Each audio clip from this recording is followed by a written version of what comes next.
strengthen and grow their business while retaining their brand identity and legacy. Now, prior to Finso, George has close to 22 years of experience in the wealth management space. He will also be joined by our speaker, who is a veteran of the Indian financial services industry and has been working independently as a consultant, mentor since January 2019, who comes with more than 25 years of experience in the last role being a group president sales and marketing at the UTI Mutual Fund. In fact, while I introduce him, let me also inform you that he's joined by our speaker. We have with us Mr. Suraj Kele, who's a mentor and a coach. And of course, our third speaker joining in, we have with us Mr. Anil K. Goyal, who's a founder and principal partner at AKG Associates. And Mr. Anil also comes with a prolific experience of more than 35 years with core areas of expertise, including company law, strategic corporate consultancy for businesses, as well as offshore structures. So with that, it's time to bring on board not one, but three speakers to share their thoughts, especially when we are focusing around the global investing, both the need as well as the opportunities. So without any further delay, let me bring all of our three speakers on the screen in just a couple of seconds. Here we go.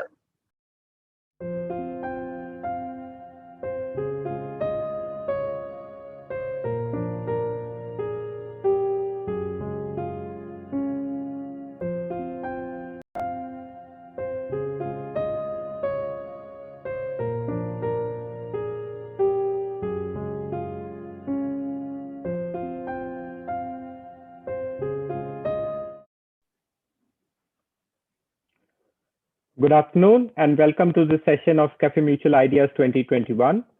Our session today is on global investing, the need and the opportunities.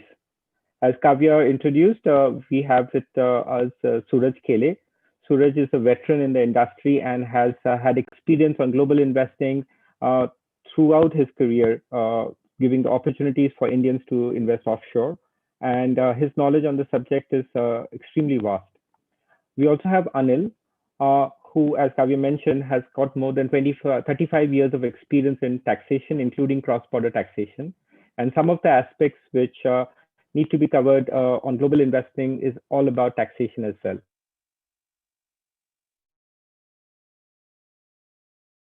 Thank you, George. My first question to you, Suraj, is what is the need to have an allocation to global investments? Is it just a diversification, or are there also opportunities that exist? Well, George, let me give you a perspective, on the size of the market outside of India. So give or take, the world market capitalization is close to $87 trillion. So we had a good run up post-COVID. The markets recovered in a big way. Indian markets also recovered, but we are about $2.7 trillion. So in other words, India is just 4% of the global world market capitalization. The other way to look at it is that almost 25 times more opportunities are available if you were to invest outside of India. So I can go on and on just to give you examples like the top 10 technology companies, top 10 healthcare companies, top 10 banks and financial services, top 10 consumer companies, top 10 commodity companies. They all exist outside of India. So if you want to buy into an Apple, a Coke, McDonald's, Starbucks, any of the big names, Nike, you have to consider investing outside of India. So that's the first reason. So opportunities is huge. Thanks. The second thing which I think is very important. The second thing which is very important is the part on diversification. So the way I put this is that winners rotate. So if you look at the period from 2010 to 2014, India did well 3 out of those 5 years. We were the best performing market in the globe. But over the next 5 years, India never featured as the number one market to invest in. In fact, US featured 3 out of 5 years. One of the years was China, and India was bottom of the pack 2 of those years. So again, from a diversification standpoint, you will see winners rotate. And most importantly, Indian rupee continues to depreciate against the dollar. So if you want to add about 3 to 5% to your returns, again, global diversification helps. Thanks, Suraj. That makes a lot of sense. Anil, in your experience, do a lot of investors invest in offshore markets, especially ultra HNIs? George, yes, they're all very keen to invest overseas offshore. Since they are ultra HNIs, their investable funds are quite large, and India, as per the FEMA guidelines, does not allow them per entity, not more than $250,000 to invest outside India. They would like to take the advantage of every bit of this limit which is allowed to them. And as the Suraj has specified, they take the benefit of the international economical growth, which is not available otherwise in India. And besides that, it hedges them towards the forex, which is always appreciating against the depreciating India rupee, which gives them an additional 3 to 5%, as specified by Suraj also. And we have experienced in the past that the money in Indian rupee remain static, and all these ultra HNIs has a need of dollar or hard currency in future, which is taken care by this LRS based investments overseas. So hence it's in great demand. Thanks, Anil. That takes us to the ultra HNIs. But Suraj, what are the ways that people with small sums, say about $1,000, can access global investments? So broadly, I would say there are two routes to really invest overseas. One is to buy into domestic funds. So there are funds in India which have these fund of fund structures. So they take this money and invest outside. Some of the Indian funds obviously even invest directly into US stocks. So you have choices available out of that. But if I were to give a count of such funds, there may be about 30 to 40 such funds in India which give you that option.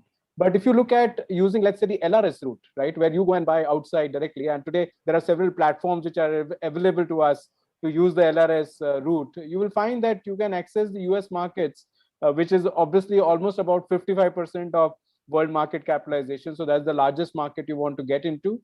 And just to give you some flavor on numbers, there are over 2,000 ETFs, which are listed on those markets. There are 2,800 stocks that you can buy in.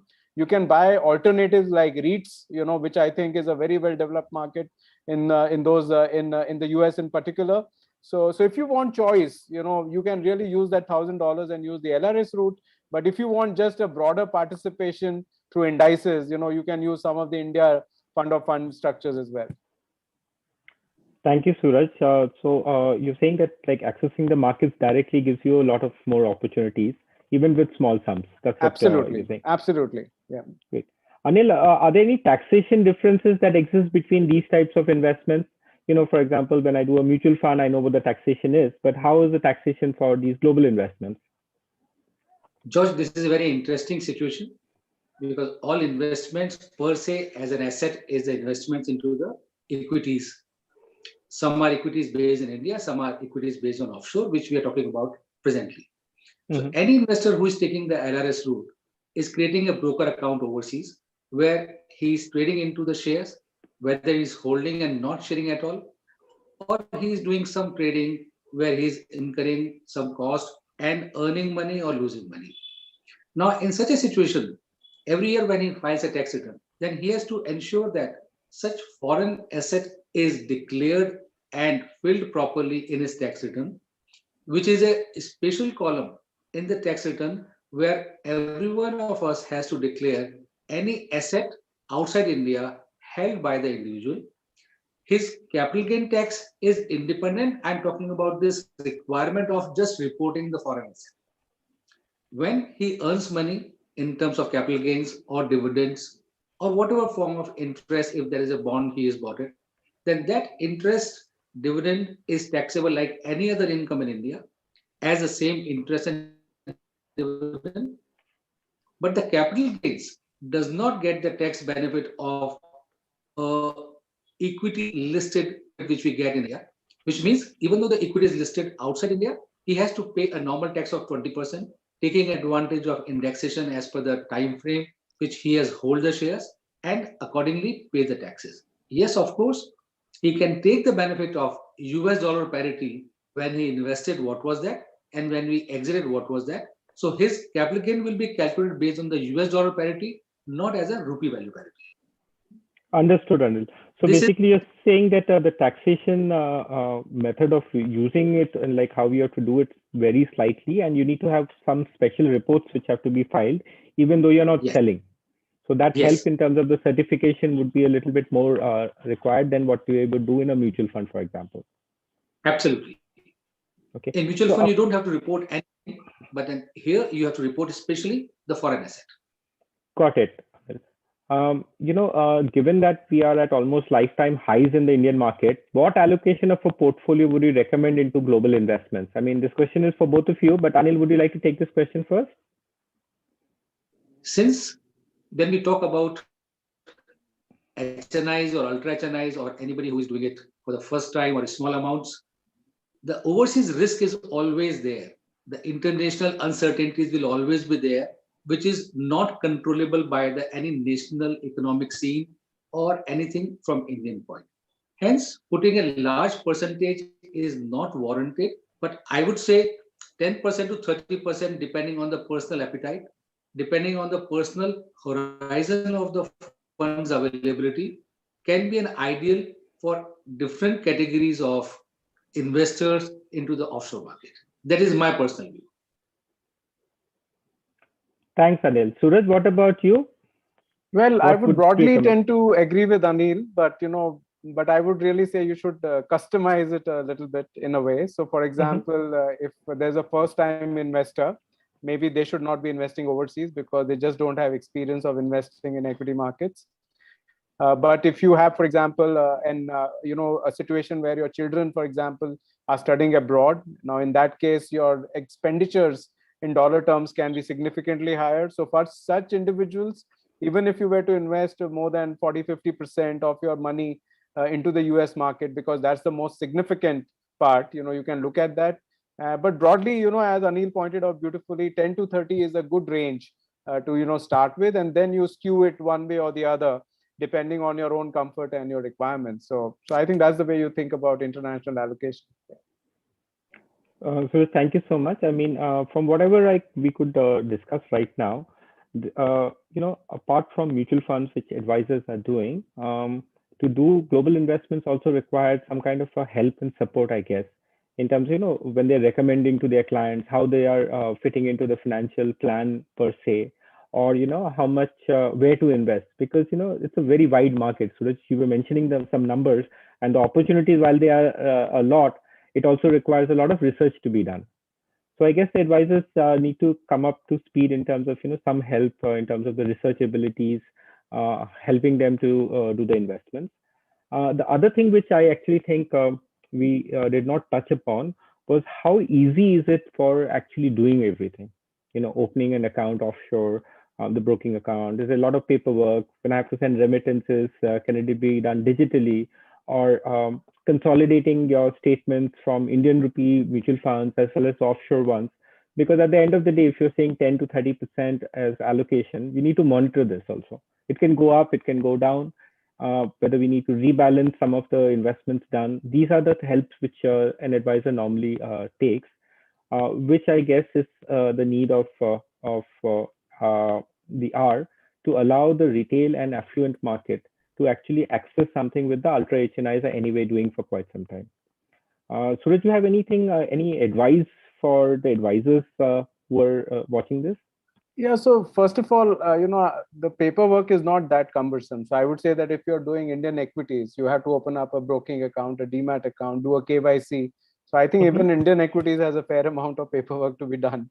So, and I don't see that investing internationally is something additional or something difficult to do. So I don't think so that's an issue. The second part is that when you start investing internationally, I think the process that you apply to domestic investments, that can be applied as well. So for example, you can start with broad-based indices to invest in, and as you get a good feel of those markets, you can start looking at sectoral allocation, thematic allocations, or looking at funds which are growth oriented or value oriented. So the same framework is as much applicable to your global investments as well. So if you keep things simple, I think you will find the advisors will find it much easier to participate in those markets. Yes, so that's one of the reasons that we at Finso are digitizing this entire process to help the advisors, both on the paperwork side as well as in the framework for allocation. And Anil, in terms of the taxation, just touching upon it a bit more, because you said that there are certain reporting requirements which are there. Which specific sections or anything, Anil, any suggestions on where to look for more information? George, there are two things, like from the last October 1, there is a new guidelines which has come where there is a 5% tax collected at source has been implemented under LRS. So anybody who is investing now offshore, where more than 7 lakh rupees, more than $10,000 equivalent, if the LRS is put in a year, then the 5% is the money withheld by the bank. Right. It is shown as like a advanced tax adjustment as a tax collected at source. You get a tax certificate from the bank. So that's a one very recent amendment which has taken place in the last year, which is going to affect the cash flow wise investment. Though they will get the tax credit of the same, but when they remit $100, they have to have the cash flow of $105, adding that 5%. Got Then it. So Anil, like one suggestion I think we had for the advisors is if you keep it below the 7 lakh limit, so it's like slightly under the $10,000, then this issue does not come up. This is per year limit, not per remittance limit. Okay. So if the person needs to invest 20, 30, 40 lakhs, and for HNIs, $250,000 is the limit, then 7 lakh is for a very small investor who wants to try it out. And even such people who wants to try it out in a direct equity offshore, we suggest them to buy a mutual fund in India, which has an exposure into overseas equity to see the impact of the overseas equity in your returns. And if you get satisfied, then enter the offshore market rather than directly doing it offshore market. So from that angle, compliances, if we can reduce, it's wonderful, because in LRS, anything is once remitted. When you receive it back, again, bank has to be reported that my entire LRS money has come back, so that tomorrow Reserve Bank of India is not bothering you. Okay, what did you do with the money you sent in the LRS and the money has not come back, whether it has vanished or what has happened. So from that angle, this HNI can definitely afford, because they have a large offices to support them.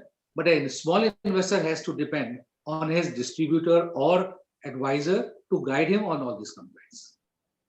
So I guess that's also an opportunity for the advisors, right? Because this is something which without them, the retail and affluent small tickets cannot be done. So it could be an opportunity for increasing share of wallet for the advisors as well, I guess. That's great.